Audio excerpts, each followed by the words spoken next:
Translation. Literature that is a useless waste of time, in other words, literature without spiritual benefit, should be rejected. One should not become a professional teacher as a means of earning one's livelihood, nor should one indulge in arguments and counter-arguments, nor should one take shelter of any cause or faction. Purport. A person desiring to advance in spiritual understanding should be extremely careful to avoid reading ordinary literature. The world is full of ordinary literature that creates unnecessary agitation in the mind. Such literature, including newspapers, dramas, novels, and magazines, is factually not meant for advancement in spiritual knowledge. Indeed, it has been described as a place of enjoyment for crows, tadvayasam tirtam. Anyone advancing in spiritual knowledge must reject such literature. Furthermore, one should not concern oneself with the conclusions of various logicians or philosophers. Of course, those who preach sometimes need to argue with the contentions of opponents, but as much as possible, one should avoid an argumentative attitude. In this connection, Srila Madhvacharya says, Aprayojana paksham na sangshrayet, na prayojana pakshisyan, na vritha shishyabandha krit, na chodasinach shastrani, na virudhani chabhyaset, na vyakyapyopajiveta, na nishidhan, na samacharet, evam bhuto yatiryate, tadeka sharano harim. There is no need to take shelter of unnecessary literature or concern oneself with many so-called philosophers and thinkers who are useless for spiritual advancement. Nor should one accept a disciple for the sake of fashion or popularity. One should be callous to these so-called shastras, neither opposing nor favoring them, and one should not earn one's livelihood by taking money for explaining shastra. A sannyasi must always be neutral and seek the means to advance in spiritual life, taking full shelter under the lotus feet of the Lord. Na satchastreshu sajeta no pajiveta jivikam vadavadangs chajetarkan paksham kangcha na sangshrayet. Literature that is a useless waste of time, in other words, literature without spiritual benefit, should be rejected. One should not become a professional teacher as a means of earning one's livelihood, nor should one indulge in arguments and counter-arguments, nor should one take shelter of any cause or faction.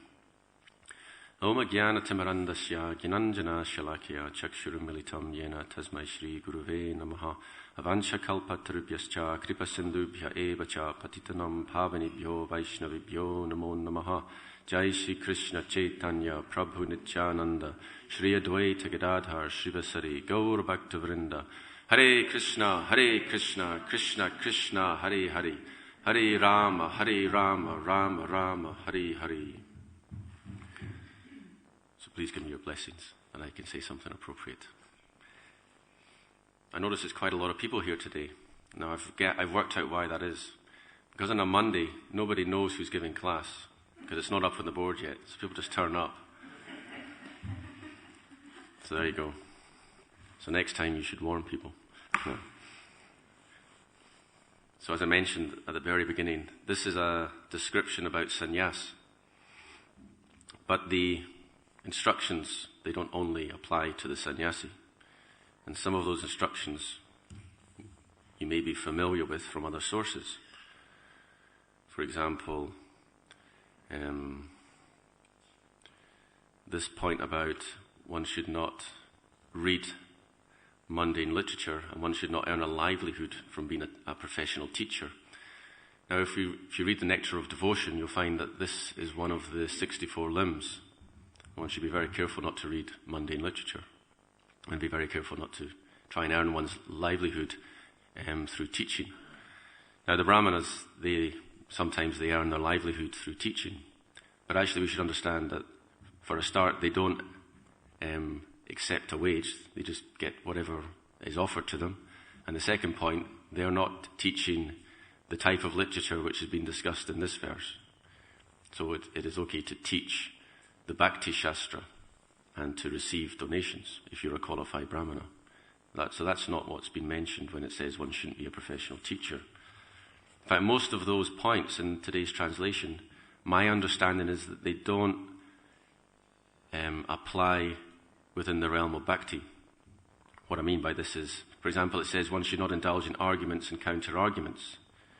But if you read the Chaitanya Charitamrita, there's one statement, Siddhanta baliya chiti nakaro alas, iya hoikti Krishna lagi sudridam manas, that one should discuss all the points of Shastra very, very technically, very precisely, even if they're controversial, because by doing so, drida manas, one's mind becomes very fixed.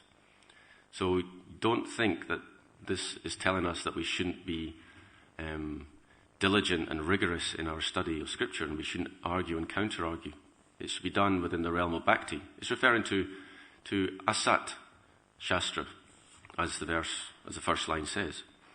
And each line in today's verse is a statement in itself. The first line is saying one should not be attached to asat Shastra.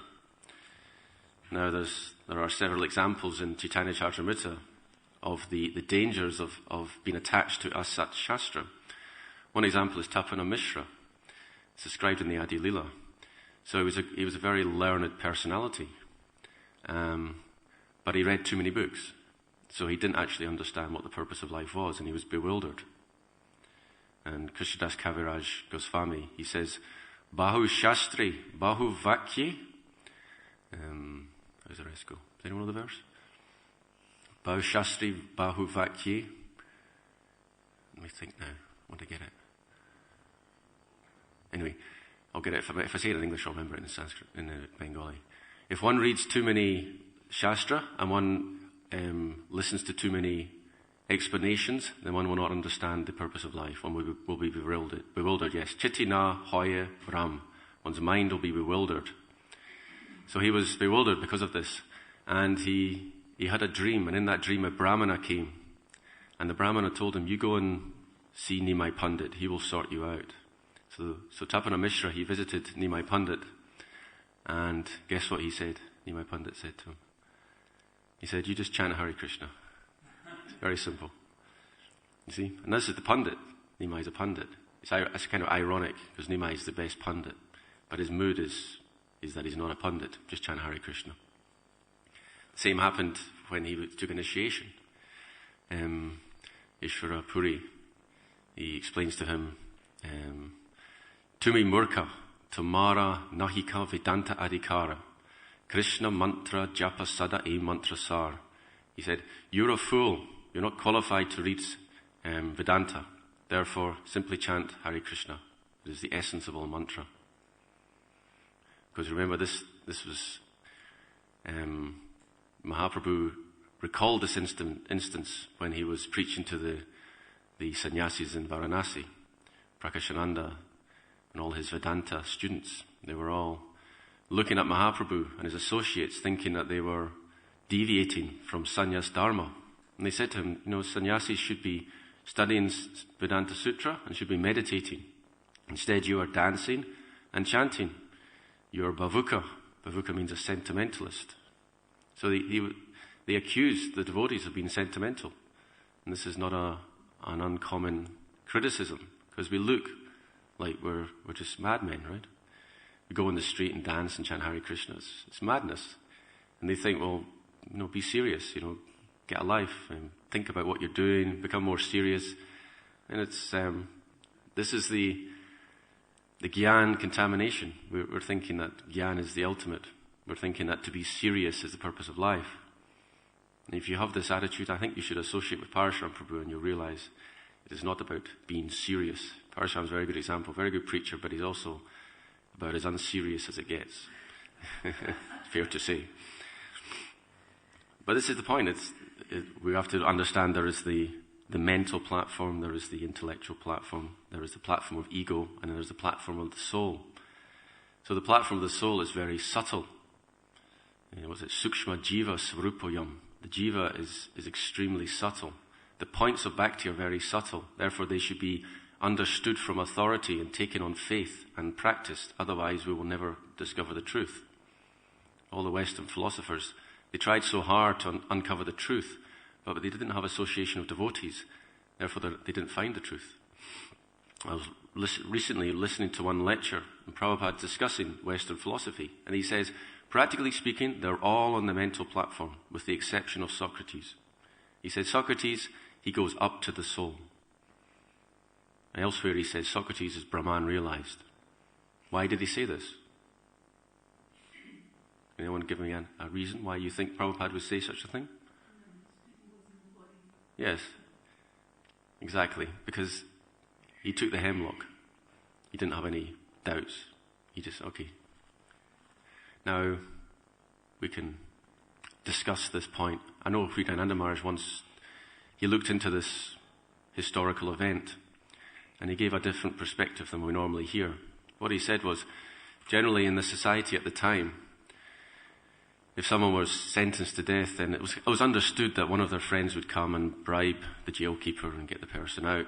So, although the punishment was very severe, the authorities weren't really thinking Socrates would actually drink the hemlock. But Socrates decided, no, I'm going to drink the hemlock.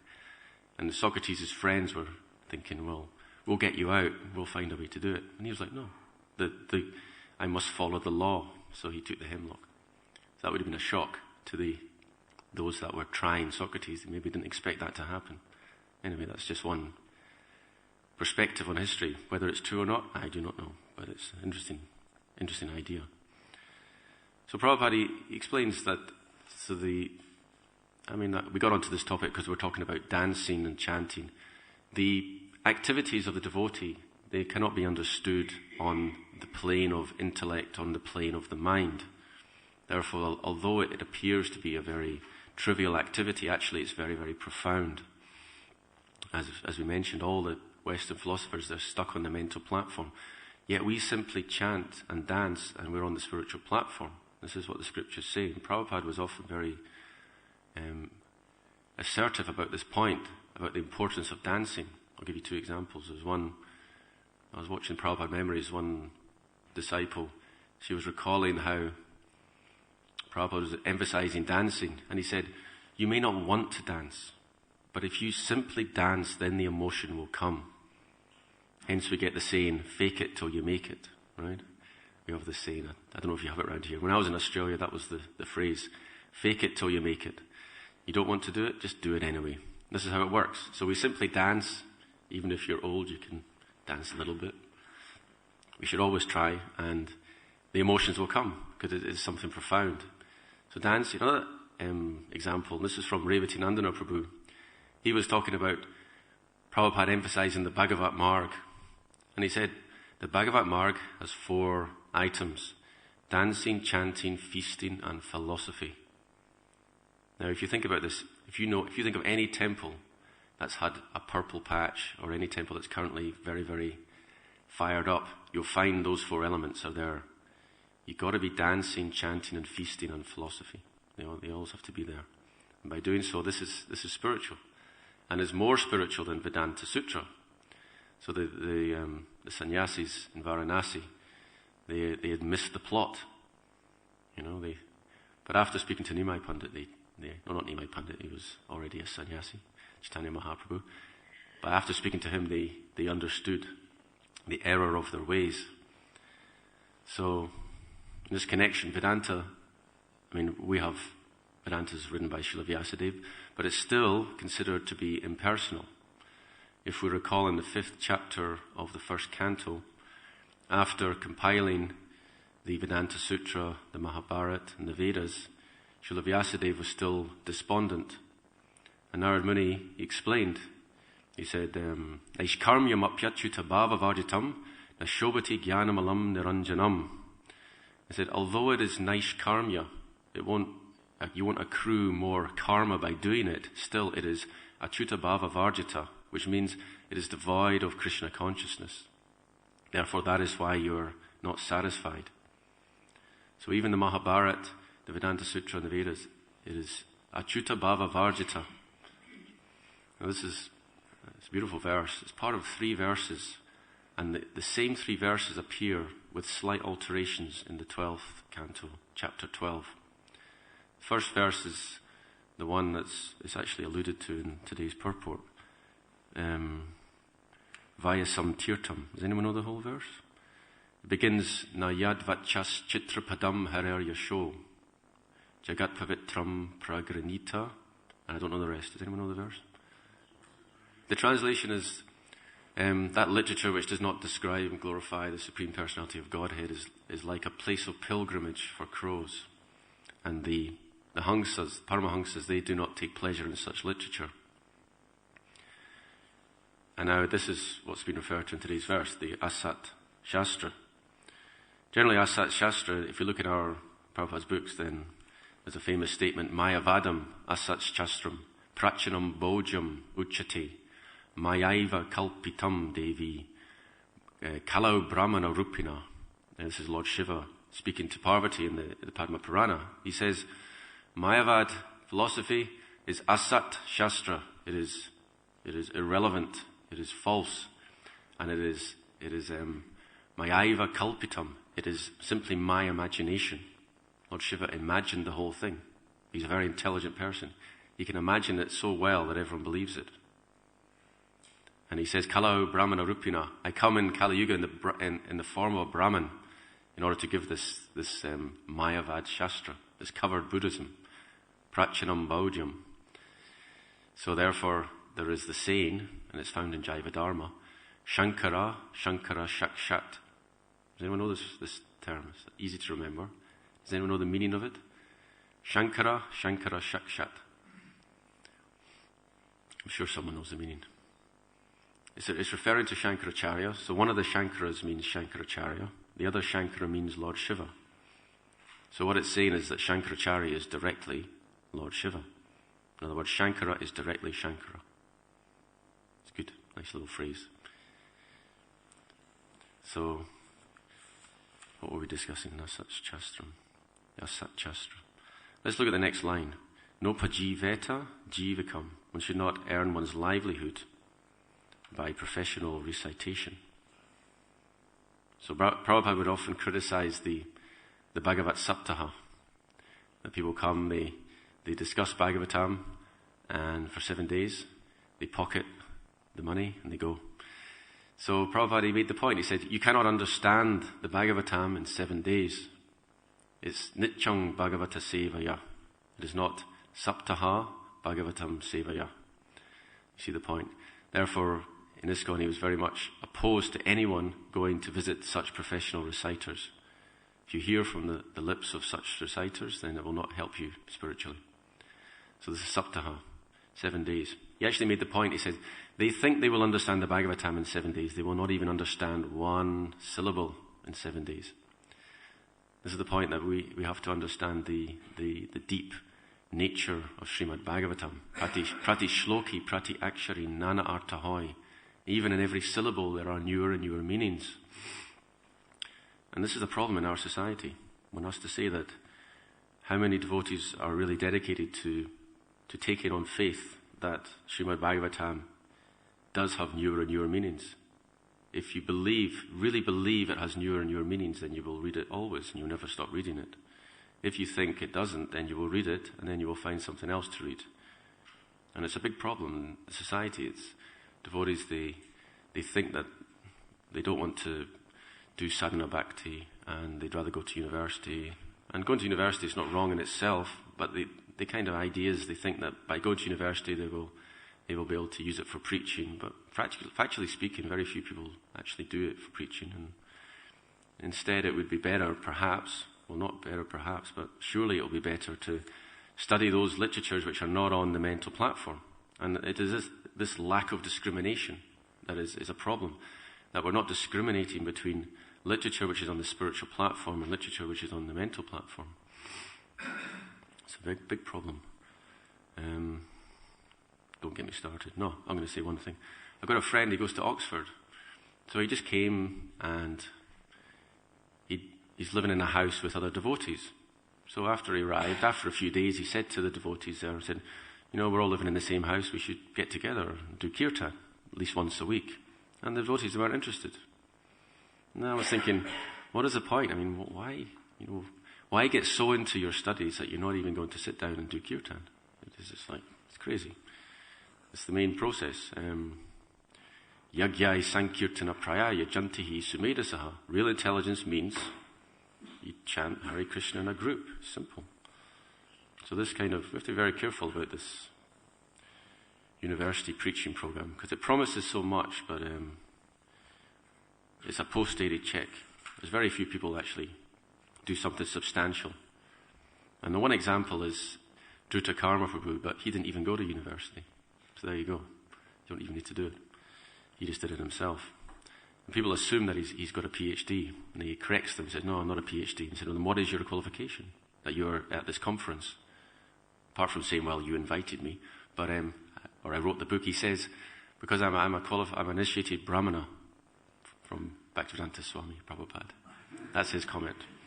It's very good. Anyway, we have to, not that you can't go to university and preach. Of course you can. You just have to be really good to do it. And don't be under any illusion. It's not everyone's cup of tea. You've got to be very qualified to actually do it. I know one godbrother of mine. So he went to university to study Buddhism, to go to China to preach Krishna consciousness. And I don't think he's got to China yet. I mean, he spent a lot of time studying Buddhism. I'm not sure what he thinks about it. I don't actually personally know him, but I would imagine if your goal was to go to China and preach, and you don't achieve your goal, then all you're left with is, what's it, Shrama Tasya? What's that? The fruit of the endeavor is the endeavor itself. Tasya Shrama Pala.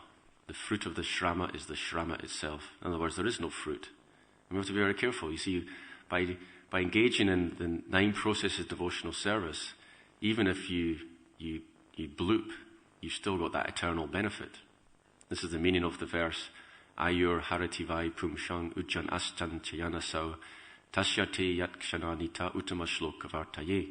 With the rising and setting of the sun, the duration of life of the living entities decreases, except for those who discuss Krishna. I was always wondering, what is the meaning of this? Because obviously devotees' bodies grow old. Does it mean that they separate from their bodies, like the examples given of the coconut, which separates from the husk? So although the devotee is within the material body, there is no factual connection. The ego is dissolved. I was thinking that to be the answer. Maybe it is. When I was listening to a lecture recently, and Prabhupada gives the answer, he says, because it is to your eternal credit. You cannot take that away. One day spent discussing Krishna Katha can never be taken away. But you compare that to material activity.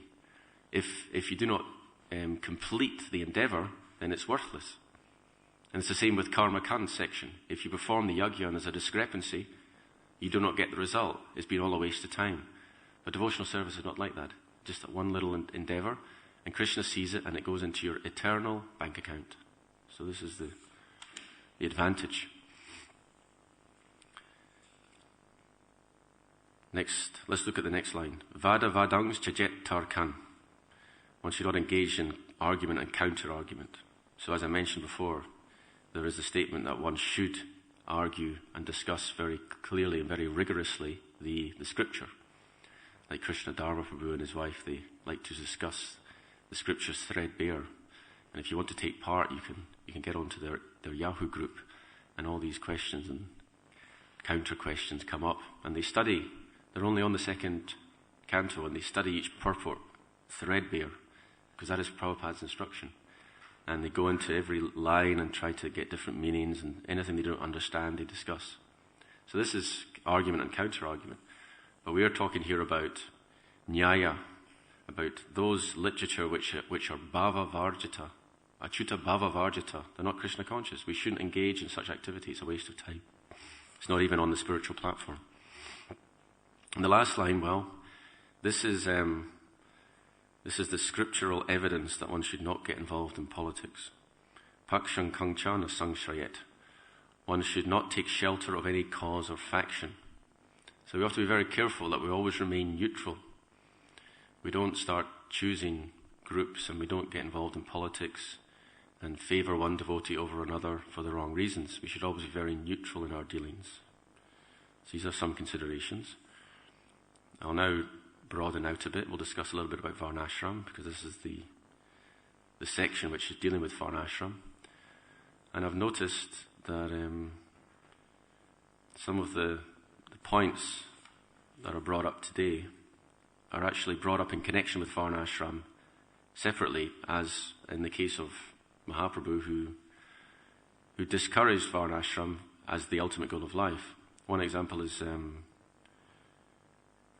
what is it now? Let me see. No, I forget. It forgets my mind anyway. Doesn't matter. Let me discuss the Varnashram. There are two instances where when Chaitanya Mahaprabhu was discussing Varnashram, and in both cases he rejected it as the ultimate goal of life. One example is the conversation with Ramananda Roy. So he asked Ramananda Roy, what is Sajja Nirnaya? What is the essence or the essential goal of life? Now, Ramananda Roy, his first answer was Varnashrama Charvata Purushena Parapuman. Vishnura Rajate Pantan Nanyat Tat Tosha Karanam. It's a quote from the Vishnu Purana, which says that if one performs one's duties in Varnashram and worships the Supreme Personality of Godhead, then that is the best way to please the Lord. So, Eha Bhaihya was the reply that Chaitanya Mahaprabhu gave. He said that is external. So, we know this is the famous conversation. It is only when he starts discussing devotional service that Mahaprabhu accepted. But even then he asked him, go further, go further, go further.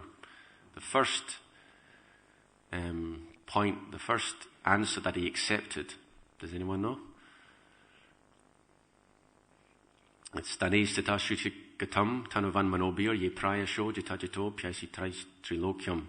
It is spoken by Lord Brahma to Lord Krishna. He said, one simply remains in one's position and hears and offers obeisances and speaks about the Lord.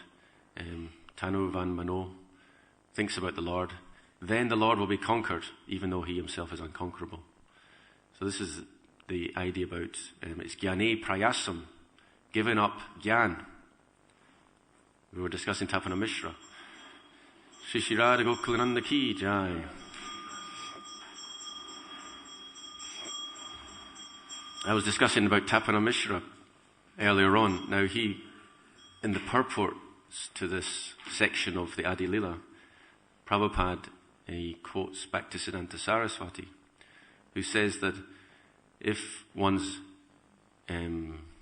spends one's time studying books on Gyan and Karma, then one's intelligence becomes splayed. And because of that, one is not able to fix one's mind on pure devotional service. It's like Vyavasayatmika Buddhir, Ekeha Kurunandana, Bahusaka Hinantascha, Buddha Yor Vyavasayanam. Those who are resolute in purpose, their aim is one. But those who are multi-branched, Bahusaka, and they are irresolute, they cannot do anything. This is the whole point, that one should be very fixed in devotional service. So one should be very fixed in not reading mundane literature, become very determined not to watch television, watch movies, etc. Because that is the food for your consciousness. You know, we often talk about we should have a healthy diet. We talk about how we should eat the right things for the body to be healthy. But we have to also consider what is the diet for the soul. And we should feed the soul. So by reading the Sat Shastra, the Bhakti Shastra, then that feeds the soul. Whereas if we engage ourselves in mundane literature, reading mundane literature, then we're satisfying the mind, we're satisfying the senses, but the soul is screaming. But we're not in touch with the soul, so we don't know this. So we have to take it on faith, and we simply follow the process, understanding that eventually the realizations will come. So let me continue we were discussing Varnashram. So Mahaprabhu, he rejected Varnashram as the ultimate goal of life in his discussion with Ramananda Roy. Now, there was a similar incident, and it's not so well known. It comes later on in Madhya Lila, when Mahaprabhu visited Udupi, and the Tattvavadis were there. Now, the Tattvavadis, they thought that Chaitanya Mahaprabhu was a Mayavad sannyas, so they didn't talk to him. But then when they saw his ecstasies, they realized how advanced he was. So they came and they received him very nicely. But Mahaprabhu, he understood that they were very proud. So therefore he said, what is Sajja Sadhana Sreshta? What is the goal of life, the ultimate goal of life, and the means to obtain it? And they gave the same answer. They said it is to please the Supreme Personality of Godhead through the practice of Varnashram. Once again, Mahaprabhu rejected it. He said, Shravanam, Kirtanam, Vishnu, Smaranam, Parasevanam, Archanam, Vandanam, Dasyam, Sakyam, Atmanavedanam. The scriptures don't say that. The scriptures say that the best process is to follow the ninefold process of devotional service. Iti pum sharpata vishnau bhaktischen navalakshanam kriyeta bhagavachada tan manyeditam uttamam. Prahlad Maharaj says, this is uttama aditam. It is the ultimate education. It is like the Raja Vidya, Raja Guhyam. It is the ultimate education. And Mahaprabhu, he says the same thing to Raghunath Das Goswami. He said, Bhajanera Majji Sreshta Nava Vidabhakti Krishna Prema Krishna Ditti Dhari Mahashakti. Those 9 processes, they have Mahashakti. Very great power to give Krishna and to give Krishna Prema. Therefore, Mahaprabhu's mood entirely was the Bhagavat Marg. He wouldn't entertain any other conception as the highest goal of life. Now that doesn't mean that we don't try and establish Varnashram. Of course we do, because this is Prabhupada's instruction. And the reason is because we need the support. If we could do Bhagavat Marg, and if the general public could follow the Bhagavat Marg, there would be no need to even introduce Varnashram. But factually speaking, we can't. And Prabhupada saw that. In the beginning, he said, Varnashram is not for devotees. Then after so many devotees fell down, he said, Varnashram is for devotees. And his disciples were very puzzled. Did we hear you correctly, Prabhupada? But you said before it wasn't for devotees. He said, no, it's for devotees. You're not following. You're unable to follow without it. You see? So as far as establishing Varnashram goes, I like Ayendra Prabhu's comments. He says, in the whole point about Varnashram, it's there to support the Bhagavat Marg. Therefore, if you want to establish it, you must first of all have a strong Bhagavat Marg. You must be chanting. You must do copious amounts of chanting of Hare Krishna. Because if you don't, then it's like putting the cart before the horse. Varnashram is there to support something. But if the something is not there, then why even bother? So if you try and establish Varnashram, but you don't follow the Bhagavat Marg strictly, or make an endeavor, then it's like having scaffolding without a building. I mean, what's the point? Why would you erect scaffolding if there's no building? So Varnashram is there to support something. So how you want to implement Varnashram, well, different devotees have a different inclination. I liked Ayendra Prabhu's answer. His contribution to Varnashram is to establish the core of Varnashram. And if you read the section in the previous chapters about Varnashram, you'll understand that Varnashram is to be applied to civilized human beings who have 30 qualities.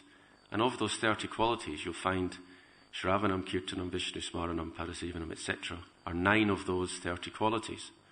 So there's no question of even trying to establish Varnashram unless you're serious about the ninefold processes of devotional service.